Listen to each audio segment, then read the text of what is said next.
No, they're not. And as you know, they were the first to move on gun control and voting rights and excessive police force and climate change and gun safety and things. But on this one, it caught us by surprise. And What, one of the most trusted group in society is most trusted voices. There are other people who can speak to these issues too. And that's what's so interesting here.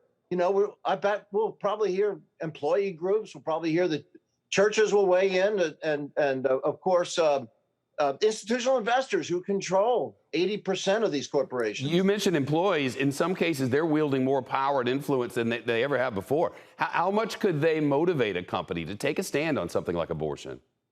A good question. A huge amount. Some very large companies, just between us, JP Morgan and Apple, I like their CEOs a great deal. And yet these companies are moving in thousands of employees into Texas now. We're starting to see backlash in these groups saying this is a hostile environment on quality of life, on healthcare issues, on gun safety, of course, and now on women's rights. We've seen this trend where corporate America has been really more willing to speak out on societal and political issues, but that has its limits, it would appear.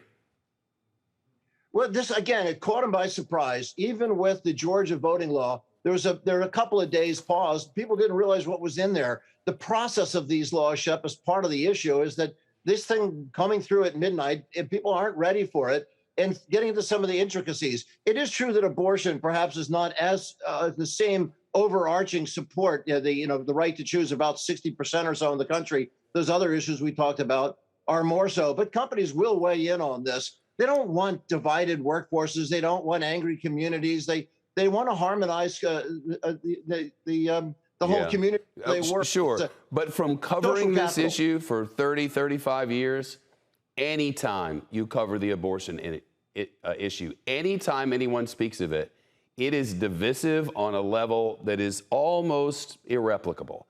I mean, that corporations aren't speaking out now could be more than they caught them by surprise. Couldn't it be that, whoa, that's the holy grail, we're not touching that?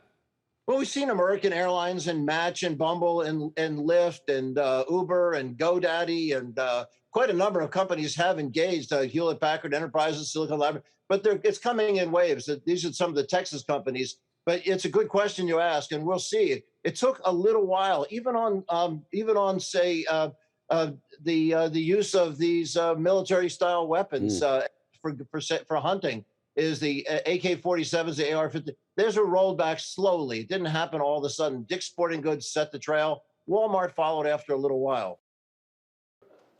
Shepard Smith here. Thanks for watching CNBC on YouTube.